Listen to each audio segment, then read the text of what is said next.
Hello students, welcome back to the online classes of KPS. Today we will continue our chapter 4, the Mughal Empire. In this chapter, today we will study about Jahangir.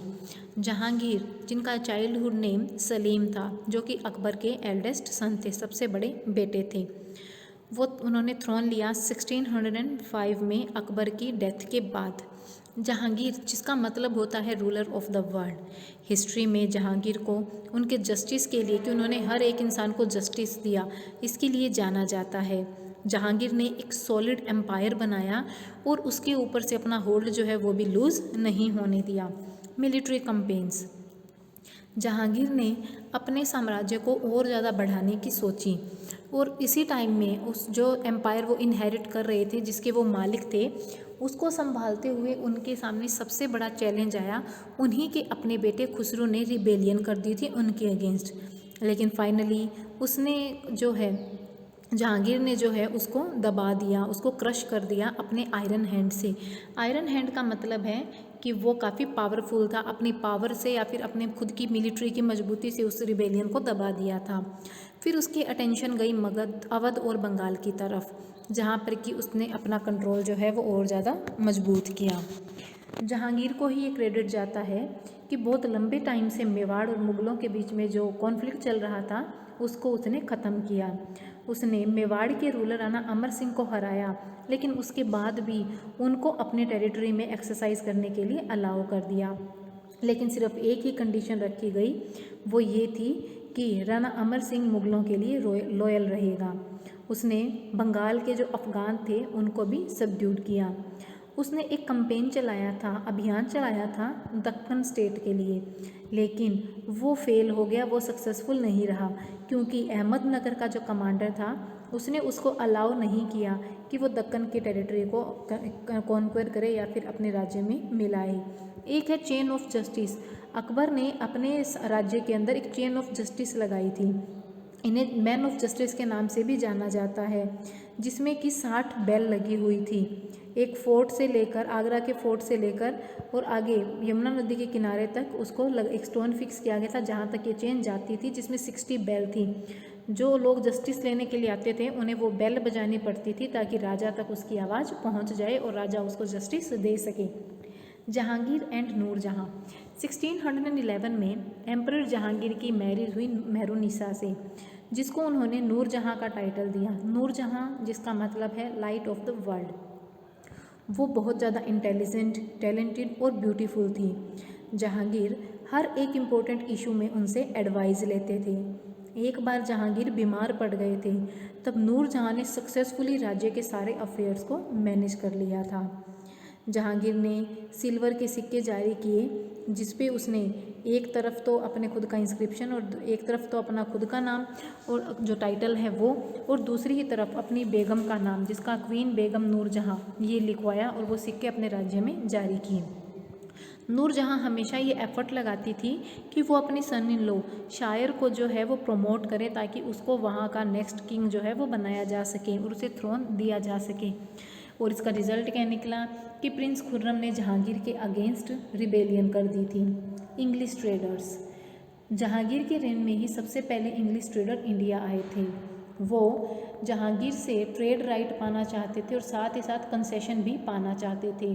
2 ambassador जिसका मतलब होता है दूत, जो आए थे, उसमें captain William Hawkins और दूसरा है सर थॉमस रो, जो कि इंग्लिश ईस्ट इंडिया कंपनी से थे। वो जहांगीर के कोर्ट में आए थे।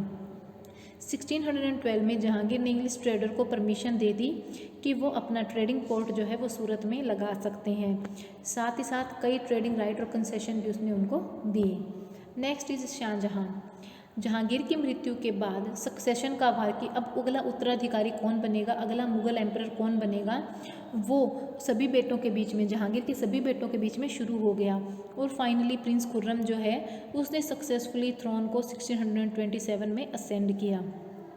शायर को हराने के बाद उसने अपने आप को टाइटल दिया शाहजहाँ, जिसका मतलब होता है ruler of the world. Shahjahan का रेन जो था उसमें बहुत सारी रेवोल्ट हुई, बहुत सारी रेवोल्ट का विटनेस उसको माना जाता है। उसने बुंदेला राजपूत के अगेंस्ट मार्च शुरू किया और वो जो है पूरी रेवोल्ट को क्रश करने में सक्सेसफुल रहा। नेक्स्ट रेवोल्ट थी दक्कन की। 1633 में शाहजहाँ जो है वो उसने दक्कन के ऊपर अटैक कर दिया और अहमदनगर को अपने राज्य में मिला लिया। बीजापुर और गोलकोंडा के साथ उनकी शांति की संधि हुई, जिसमें कि ये संधि में ये शर्तें रखी गई कि बीजापुर और गोलकोंडा के जो शासक है वो उसे एनुअल ट्रिब्यूट देंगे और साथ ही साथ मुगलों के लिए लॉयल रहेंगे। दक्कन पर विक्ट्री पाने के बाद शाहजहाँ के लक्ष्य अब और ज़्यादा बढ़ गए। उसने अपनी आर्मी बल्ख और बदख्शान भेजी, जो कि सेंट्रल एशिया के पार्ट है। एक्चुअली वो चाहता था कि तैमूर, जहाँ से बाबर का टाइम शुरू हुआ था, समरकंद उससे उसने शासन करना शुरू किया था, अब वो उसको अपने राज्य में मिलाना चाहता था। उसका जो ये कैंपेन था वो अनसक्सेसफुल रहा। शाहजहाँ ने एक और कैंपेन भेजा ताकि अपनी पुरानी जो हार है उसको रिकवर कर सके कांधार की तरफ, जहाँ पे कि पर्सिया का रूलर था, लेकिन यहाँ पर भी उनकी मीटिंग जो है वो फेल रही। यूरोपियन ट्रेडर्स जो है वो अपनी ट्रेडिंग एक्टिविटी कंटिन्यू कर रहे थे शाहजहाँ के टाइम में। पुर्तगाली भी बंगाल में आए और अपने इंडिपेंडेंट पोजीशन जो है वहाँ पर इंजॉय कर रहे थे, लेकिन पोर्टुगीज जो है पुर्तगाली जो है वो ट्रबल में आ गए थे क्योंकि वो राजा को कस्टम ड्यूटी पे नहीं कर रहे थे। शाहजहाँ ने उनके अगेंस्ट एक अभियान चलाया और उसमें सक्सेसफुल रहा, और उसके बाद पोर्टुगीज को व्यापार तो करने दिया, लेकिन सारा मुगलों के टर्म्स के ऊपर करना था। मिशनरीज, मर्चेंट और फॉरेन ट्रेवलर जो है वो भी इंडिया में आए 16th और 17th सेंचुरी के और 18th सेंचुरी के अर्ली पार्ट में, जिन्होंने की वैल्यूएबल अकाउंट जो है शाहजहाँ और औरंगजेब के टाइम के यहाँ पर छोड़ कर गए। सबसे जाने माने अकाउंट जो है इनके बारे में वो है travels in the Mughal empire, जो लिखा है बर्नियर ने। फिर है ट्रेवल्स इन इंडिया, जो कि लिखा है त्वेर्नियर ने, और स्टोरिया दो मागोर, जो कि लिखा है मिन्यूसी ने। बर्नियर के अनुसार शाहजहाँ जो है एक स्ट्रॉन्ग, टफ और कैपेबल रूलर था। वो इस तरीके से रूल कर रहा था जैसे कि एक फैमिली में फादर का रोल होता है, वैसा रोल प्ले कर रहा था। उसका एडमिनिस्ट्रेशन और मिलिट्री कैंपेन जो है वो अच्छे से योजना से बनाए गए थे और अच्छे तरीके से एग्जीक्यूट किए जा रहे थे। शाहजहाँ ने आर्किटेक्चर में काफ़ी अच्छा इंटरेस्ट दिखाया। उसने एक ब्यूटीफुल जो बिल्डिंग है जिसका नाम ताजमहल है वो आगरा में बनवाई, और एक नया शहर शाहजहानाबाद, जो कि 7th सिटी थी दिल्ली की, वो बनवाई। वो भी कंस्ट्रक्टेड की अपने टाइम में, जिसे उसे बाद में अपनी राजधानी बनाया। और उसके टाइम में कोई लॉ ऑफ सक्सेशन नहीं था मुगल डायनेस्टी का। 1657 में जब शाहजहाँ बीमार हो गया, और यहाँ तक कि जब वो मरने वाला था उससे पहले ही उसके बेटों के बीच में 4 बेटे थे, दारा शुको, शुजा, मुराद और औरंगजेब, ये 4 उसके बेटे थे। अब इन चारों बेटों के बीच में लड़ाई शुरू हो गई कि कौन जो है अब अगला उत्तराधिकारी बनेगा। 1658 में औरंगजेब ने थ्रोन लिया, अपने सारे भाइयों को हराकर अपने मेन राइवल दारा शुको को मारने के बाद, और अपने पिता शाहजहाँ जो है उसको आगरा के फोर्ट में उसने प्रिजनर बना दिया, जेल में डाल दिया, और उसको जेल में डालने के बाद वो वहाँ का एम्परर बना, और जेल में ही शाहजहाँ की 1666 में मृत्यु हो गई थी। Next is Aurangzeb. औरंगजेब को टाइटल दिया गया आलमगीर का, जिसका मीनिंग होता है कॉन्कर ऑफ द वर्ल्ड। वो सबसे लास्ट रूलर था जो कि ग्रेट मुगल्स की कैटेगरी में आता है। उसके बाद जितने भी मुगल्स हैं वो ग्रेट मुगल्स में काउंट नहीं होते। उसने 49 ईयर्स तक रूल किया, और इसी लॉन्ग रेन के टाइम मुगल एम्पायर जो है वो अपने सबसे लार्जेस्ट साइज़ पर पहुंच गया था, जिसमें कि ऑलमोस्ट पूरा इंडिया कवर हो रहा था। औरंगजेब जो है एक स्ट्रिक्ट डिसिप्लिनर था, एक ऑर्थोडॉक्स था। ऑर्थोडॉक्स का मतलब है कि मुस्लिम कट्टरवादी जिसको बोलते हैं, कट्टर विचारों वाला कट्टर मुस्लिम था वो, कि मुस्लिमों के प्रति उसकी जो थी वो किसी भी हिंदू नियम को नहीं मान रहा था, जो कि अकबर ने और उसके बाद जहांगीर ने फॉलो की थी, उन सब चीज़ों के अगेंस्ट था। उसने एक सिंपल लाइफस्टाइल रखा, जिसे कि उसने अपने आप को अप्रोप्रिएटली जिंदा पीर का नाम दिया, मतलब कि वो अपने आप को एक लिविंग संत कहता था कि मैं भगवान का भेजा हुआ एक संत हूँ।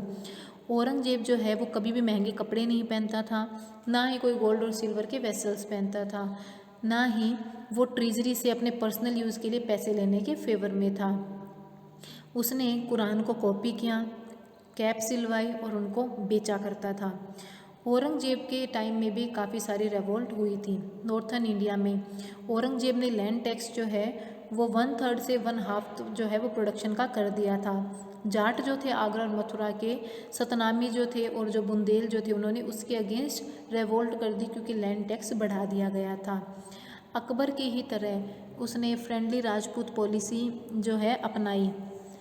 औरंगजेब ने जो है राजपूतों के जो प्रदेश है मारवाड़ और मेवाड़ उसके अंदर इंटरफेयर जो है वो किया, जिसका रिजल्ट क्या निकला कि लॉयल राजपूत जो थे अब वो उतने लॉयल उसके लिए नहीं रहे, क्योंकि अकबर ऐसा रूलर था जिसने कि राजपूतों के साथ अच्छे संबंध बनाए, क्योंकि राजपूत में उसकी रानियाँ भी थी। उसके बाद जहांगीर ने भी इसी सब चीज़ों को कंटिन्यू किया, लेकिन जैसा कि हमने ऊपर पढ़ा औरंगजेब एक कट्टर मुस्लिम था।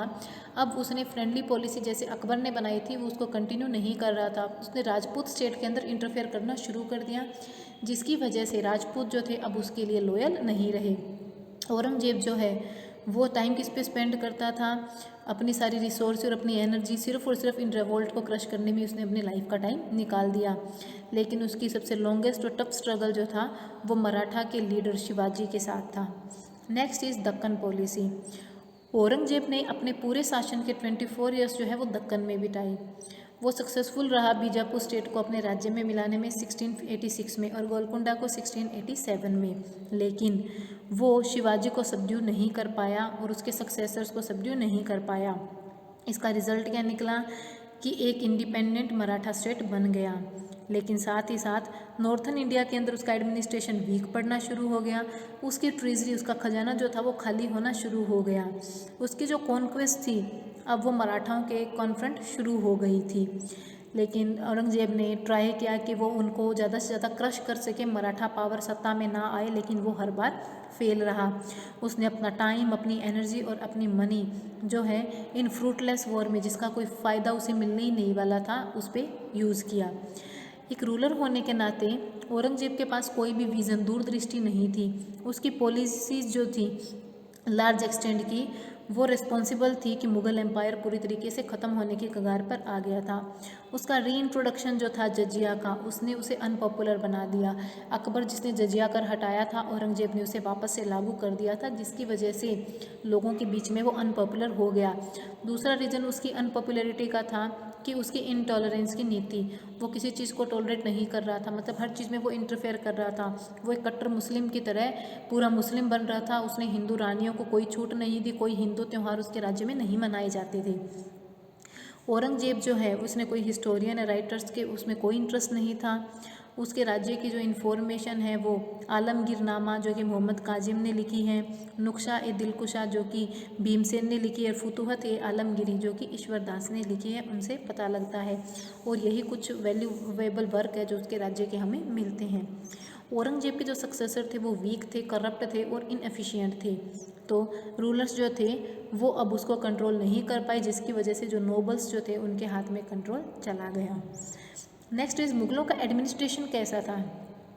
Position of the emperor in Mughal administration, emperor की पोजीशन क्या होती थी। सेंट्रल एशियन, इंडियन और पर्शियन सिस्टम का मिक्सचर था जो मुगल एडमिनिस्ट्रेशन था। मुगल एडमिनिस्ट्रेशन का जो हमें एक अच्छा एग्जांपल मिलता है वो है एक सेंट्रलाइज स्ट्रक्चर, कि सेंटर में मुगल स्टेट जो है वो एम्परर सबसे पावरफुल था। सेंट्रलाइज जैसे अगर हम बात करें हमारे सेंट्रल गवर्नमेंट है तो सबसे पावरफुल जैसे राष्ट्रपति हो गए, प्राइम मिनिस्टर हो गए, उसी तरीके से एम्परर जो है वो सबसे ज़्यादा पावरफुल था। दूसरा उसका इम्पोर्टेंस कैसे होता था कि उसकी नोबिलिटी की वजह से, कि वो कितना विद्वान है या फिर किस तरीके से वो अपना रूल जो है वो चला रहा है। मुगल एम्परर की दो प्राइमरी और क्रूशियल ड्यूटी थी, एक तो है जहाँबानी जिसमें कि वो अपने स्टेट को प्रोटेक्ट करता था, और दूसरी है जहांगीरी। जहांगीरी का मतलब है अपने स्टेट को, अपने एम्पायर को एक्सपेंशन करना, ज़्यादा से ज़्यादा बढ़ाना। इन्हीं के साथ एम्परर जो था वो स्टेट का हेड होता था, वही लॉ मेकर था, वही चीफ एग्जीक्यूटिव था, वही कमांडर इन चीफ था आर्मी का, और इसी के साथ साथ फाइनल डिस्पेंसर जो है जस्टिस का, आखिरी न्याय जो है वो राजा ही बताता था कि अंतिम निर्णय क्या है। इन सब के बाद भी एम्परर जो है उसे नोबल्स का सपोर्ट मिलता था और अपने मिनिस्टर्स का सपोर्ट मिलता था, लेकिन फाइनल डिसीजन क्या रहेगा वो सिर्फ और सिर्फ एम्परर पे ही डिपेंड करता था। इसी के साथ पॉलिसी और प्रोग्राम जो भी बनाए जाते थे उसमें कुछ इकोनॉमिक और कल्चरल प्रोग्रेस को देखा जाता था, उसके सब्जेक्ट को वो भी राजा करता था। इसी तरीके से एम्परर जो है वो इंश्योर करता था कि प्रोस्पेरिटी और प्रेस्टीज जो है उसके पॉलिटिकल और सोशल लेवल पर बनी रहे, राज्य में किसी भी तरीके का पॉलिटिकल और सोशल डिस्टर्बेंस नहीं हो। Central administration. बाबर और हुमायूं का जो रेन था वो काफ़ी कम था और साथ ही साथ उसमें बहुत सारे उतार चढ़ाव आए, बहुत सारे मिलिट्री कैंपेन्स आए, लेकिन इसका परिणाम क्या निकला कि वो ज़्यादा अटेंशन अपने राज्य को नहीं दे पाए ताकि एडमिनिस्ट्रेशन का एक अच्छा सिस्टम अपने राज्य में बना सके। अकबर ने सबसे पहले अपने एम्पायर की ऑल राउंड डेवलपमेंट शुरू की थी, जिसका रिजल्ट क्या निकला कि एक एफिशिएंट सिस्टम जो है एडमिनिस्ट्रेशन का उसने इंट्रोड्यूस किया। एम्परर का मतलब था उसमें द किंग, वजीर था प्राइम मिनिस्टर, दीवान था रेवेन्यू डिपार्टमेंट का हेड, मीर बख्शी था मिलिट्री का इंचार्ज, खान ए सामान जो है वो था रॉयल हाउस होल्ड की जितनी भी नीड्स थी उसको पूरा करता था, सदर ए सादूर जो कि जितने भी ग्रांट और डोनेशंस जो है एम्परर ने दिए हैं उसका रिकॉर्ड मेंटेन करता था, और काजी जो कि चीफ जज होता था। Next is provincial administration. Empire जो है वो प्रोविनेंसी जिन्हें सूबा कहा जाता है उसमें डिवाइड किया हुआ था। हर एक सूबे को जो है हेड, उसका एक हेड होता था या फिर लुक आफ्टर जो है उसकी एक सूबेदार करता था, जिसे गवर्नर भी कह सकते हैं। जो उसका जो काम था वो एम्परर और प्रोविनेंस के बीच में लिंक करने का था। एम्परर और प्रोविनेंस को जोड़ने का काम सूबेदार करता था। हर एक सूबा जो है उसे सब डिवाइड किया गया था डिस्ट्रिक्ट या फिर सरकार के अंदर। हर एक डिस्ट्रिक्ट और सरकार को डिवाइड किया गया था परगना के अंदर, और परगना को भी बाद में डिवाइड किया गया था विलेजेस के अंदर। विलेज जो है वो एडमिनिस्ट्रेशन की सबसे स्मॉल यूनिट थी।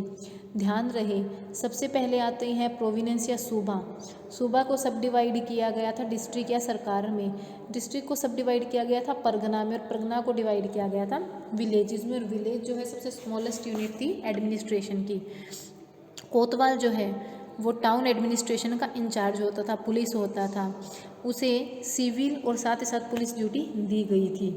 वो क्रिमिनल्स को पकड़ता था, लॉ और ऑर्डर मेंटेन करने का इंचार्ज वही था। Next is army administration. Mughal army जो है उसके अंदर क्वेलरी, इन्फेंट्री, आर्टिलरी और एलिफेंट सब इंक्लूड थे। मीर बख्शी जो था वो आर्मी का इंचार्ज था, वो रिस्पॉन्सिबल था आर्मी के अंदर सोल्जर्स की रिक्वायरमेंट भर्ती करनी है, उनका हुलिया कैसा होगा, घोड़ों की ब्रांडिंग जो है घोड़े पे दाग लगाना या फिर एलिफेंट के ऊपर दाग लगाना, साथ ही साथ जब भी आर्मी की ज़रूरत पड़ती थी उसको कमांड करने का काम भी उसी का था, मीर बख्श का। साथ ही साथ वो जो है सप्लाई जो थी आर्मी की, सोल्जर्स को ट्रेनिंग देने का काम भी करता था। मीर बख्शी जो है वो मनसबदार की ड्यूटी भी निभाता था, जहाँ पे को पैलेस की सिक्योरिटी को देखता था, हर डे सिक्योरिटी को बदलता था, और इसी के साथ साथ राजा का मिलिट्री एडवाइज़र भी वही होता था। मीर ए आतिश या फिर दरोगा ए तोपखाना, ये इंचार्ज था आर्टिलरी जो एम्परर की थी उसमें, तोपखाना का इंचार्ज होता था वो। दरोगा ए डाक चौकी जो है राज्य के जो डिपार्टमेंट, स्टेट का डिपार्टमेंट जो था उसका हेड होता था, वो अलग अलग मिनिस्ट्री से इंफॉर्मेशन लाता था, इंपॉर्टेंट इंफॉर्मेशन। उसे अपॉइंट किया गया था प्रोविनेंसिस में ताकि वो हर एक इम्पोर्टेंट अफेयर के बारे में एम्परर को खबर दे सके। नेक्स्ट इज़ मनसबदारी सिस्टम। मनसबदार शब्द का मतलब होता है एक पोजीशन या फिर एक रैंक। मनसबदार वो पर्सन है, वो व्यक्ति होता है जो कि एक मनसब को के ऊपर अपना कंट्रोल रखता है। अकबर ने अपने नोबिलिटी और आर्मी को मनसबदारी सिस्टम के लिए ऑर्गेनाइज किया। ये सिस्टम हेरिडिटरी नहीं था। जब एक मनसबदार मर जाता था तो उसकी जागीर जो है वो किसी दूसरे मनसबदार को दे दी जाती थी। इस सिस्टम के अंदर मुग़लों ने कुछ रैंक फिक्स की थी, ग्रेड फिक्स किए थे, जिसमें आता है रैंक, सैलरी और मिलिट्री रिस्पॉन्सिबिलिटीज़। रैंक दो होती थी, जात और सवार। रैंक जो है उसी के अकॉर्डिंग सैलरी जो है वो डिटरमाइन की जाती थी न्यूमेरिकल वैल्यू के अंदर, जिसे जात कहा जाता था। जात रैंक फिक्स जो है वो पर्सनल स्टेटस और इनकम के अकॉर्डिंग की जाती थी, जिसमें कि सोल्जर्स के नंबर को डिटरमाइन किया जाता था, और जितनी ज़्यादा जात होगी उसकी सैलरी उतनी ही ज़्यादा होगी, और पर्सन जो है उतने ही ज़्यादा क्वेश्चन या जितना ज़्यादा स्टेटस जो स्तर जो है उसका उतना ही ज़्यादा होगा। जितनी ज़्यादा जात उतनी ज़्यादा सैलरी, उतना ही ऊंचा उसका स्टेटस। सवार जो है वो है कि घोड़े या कैवलरी जो है वो एक मनसबदार कितने मेंटेन कर सकता है। मनसबदार लॉयल और इम्पोर्टेंट ऑफिशियल थे जो जिनको कि एम्परर उनको कंट्रोल करता था अपने एम्पायर के अंदर। उनकी सैलरी कैश में फिक्स थी, उन्हें जागीर दी जाती थी ताकि वो अपने एक्सपेंस को मेंटेन कर सकें। रेवेन्यू जो थी जागीर की या लैंड स्टैंड की वो मनसबदार की इनकम होती थी। मनसबदार अपने पैसे से अपने सोल्जर्स को सैलरी देता था और साथ साथ अपने हाउस होल्ड को भी मेंटेन करता था। मनसबदार को पर्सनली चूज़ करता था एम्परर जो था वो, और उसको प्रमोट, डिमोट या ट्रांसफ़र भी कर सकता था। Next is revenue administration. इतने बड़े एम्पायर को संभालने के लिए मुगल एम्परर को फाइनेंशियल रिसोर्सेज की ज़रूरत पड़ती थी, और इसी के लिए वो 2 टाइप के रेवेन्यू रिसोर्सेज पर डिपेंड रहते थे। फर्स्ट है लैंड और दूसरा है ट्रेड। मोस्ट रेवेन्यू रिफॉर्म्स जो है वो एम्परर अकबर ने ही बनाई थी। Next is land revenue system. राजा टोडरमल जो कि अकबर का रेवेन्यू मिनिस्टर था, वो मेन आर्किटेक्ट था जिसने कि अकबर का लैंड रेवेन्यू सिस्टम बनाया था। ये जो लैंड रेवेन्यू सिस्टम टोडरमल ने बनाया था उसे टोडरमल का बंदोबस्त कहा जाता है। इस सिस्टम के अंदर लैंड को मेज़र किया गया उसकी फर्टिलिटी के अकॉर्डिंग, और उसे कैटेगराइज किया गया गुड, एवरेज और बैड, और रेवेन्यू जो है उसी के अकॉर्डिंग फिक्स किया गया। टोडरमल ने एक इस तरीके से किया कि सीज़न के अकॉर्डिंग सर्वे किया जा सके गाँव में विजिट करके। ये सर्वेयर जो होते थे वो लैंड को मेज़र करते थे। पहले जो है वो रस्सी का यूज़ किया जाता था ज़मीन की मेज़रमेंट के लिए, लेकिन टोडरमल ने देखा कि रस्सी तो श्रिंक हो सकती है जब सूखती है, और जब गीली होती है तो इसकी लेंथ बढ़ जाती है। तो उसने बैम्बू से, बांस से एक रस्सी बनाई। ये रीड जो है वो आपस में जुड़कर आयरन रिंग से मिलती थी, दोनों तरफ छल्ले लगे हुए थे लोहे के। ये डिवाइस जो है उससे मेजरमेंट में एक्यूरेंसी आई। पहले क्या होता था, रस्सी को कम या ज़्यादा हो सकती थी, लेकिन अब बांस का यूज़ किया गया जिससे कि मेजरमेंट एक्यूरेट हो सके। दाशाला, दा मीन्स 10। ये एक सिस्टम था जिसमें कि लैंड रेवेन्यू इंट्रोड्यूस किया गया था 1580 में। इस सिस्टम के अकॉर्डिंग पीसेंट जो है उन्हें टैक्स पे करना होता था उनकी एवरेज प्रोडक्शन के हिसाब से, और एवरेज प्राइस जो है वो लास्ट 10 ईयर में रहा था वो उसके हिसाब से देखा जाता था। नॉर्मली 1/3 अमाउंट जो है वो रूलर को पेड करनी पड़ती थी। हार्वेस्ट का जो विलेजेस का हेडमैन होता था उसे मुकद्दम कहा जाता था। वो लैंड रेवेन्यू कलेक्ट करता था कैश में और राजा को देता था और उन लोगों को रिसिप्ट देता था। उसके बाद वो पूरी की पूरी अमाउंट जो है राज्य की ट्रेजरी में डाल देता था। Economic and social condition. Mughal court A ceremonial court. Mughal court जो है उसका हेड होता था एम्परर। उसका एक मैग्निफिकेंट थ्रोन था। नोबल्स जो है वो भी वहीं पर बैठने की जगह थी, टेबल्स पे वहाँ बैठते थे लोअर लेवल पर किंग से। इम्पोर्टेंट नोबल जो थे वो राजा के पास बैठते थे। ऑडियंस के लिए 2 हॉल बनाए गए थे, दीवाने खास और दीवाने आम। दीवाने खास जो है एक प्राइवेट ऑडियंस के लिए, यहाँ पे सिर्फ राजा के खास खास लोग आते थे। यहाँ पे नोबल्स और दूसरे हेड जो है वो रिपोर्ट्स को पढ़ते थे। असाइन टाइम, एक टाइम होता था डिसाइड किया हुआ, उसी टाइम में ये काम करना होता था। फिर है दीवाने आम। दीवाने आम एक पब्लिक ऑडियंस हॉल था। जनरल पब्लिक इसमें आ सकती है और अपनी प्रॉब्लम एम्परर के सामने रख सकती है। सिजदा और पेबोज जो है परफॉर्म किए जाते थे एम्परर के सामने। सिजदा का मतलब है झुककर सलाम करना और पेबोज का मतलब है पैरों को चूमना। अकबर के रेन में कुर्निश और तस्लीम जो है वो भी परफॉर्म किए जाते थे। 17वीं सेंचुरी में मुगल कोर्ट के अंदर डिवीज़न हो गया ऑर्थोडॉक्स और लिबरल्स का। लिबरल ग्रुप जो है पावरफुल था जहांगीर और शाहजहाँ के टाइम में, ऑर्थोडॉक्स जो है वो डोमिनेंट हो गया था औरंगजेब के टाइम में। एग्रीकल्चर जो है उस टाइम का प्राइमरी ऑक्यूपेशन था। लैंड सबसे इम्पोर्टेंट सोर्स था रेवेन्यू का। सभी रूलर्स ने अपने तरफ से कोशिश की कि वो लैंड की प्रोडक्टिविटी को बढ़ा सके। साथ ही साथ उन्होंने पीसेंट को इनकरेज किया कि ज़्यादा से ज़्यादा भूमि को कल्टीवेशन में लाया जाए। इसी को इनकरेज करने के लिए उन्होंने कई बार पीसेंट को जो है टैक्स से भी छोड़ दिया ताकि वो सक्सेसफुली ये काम कर सके। पीसेंट जो है 1/3 जो है टोटल प्रोड्यूस का रेवेन्यू के तौर पर देते थे। बाद में ये बढ़कर हाफ हो गया था। पीसेंट जो है जितनी भी लैंड कल्टीवेट की जाती थी उसी के अकॉर्डिंग ही वो लैंड का रेवेन्यू पे करते थे। लेकिन जब रेवेन्यू की डिमांड बढ़ गई तो बहुत सारे पीसेंट लैंडलेस हो गए, जिससे कि वो अपनी रेवेन्यू रिक्वायरमेंट को पूरा नहीं कर पाए। ये पुअर और लैंडलेस पीसेंट की कैटेगरी थी। उसने लैंड ओनर जो थे, ज़मींदार जो थे, उनकी ज़मीन पर काम करना शुरू किया, जिन्हें कि कैश दिया जाता था काम करने का, और कई बार जो है उन्हें बहुत ज़्यादा हार्डवर्क करना पड़ता था अपने इस काम के बदले, तभी उनको सैलरी मिल पाती थी।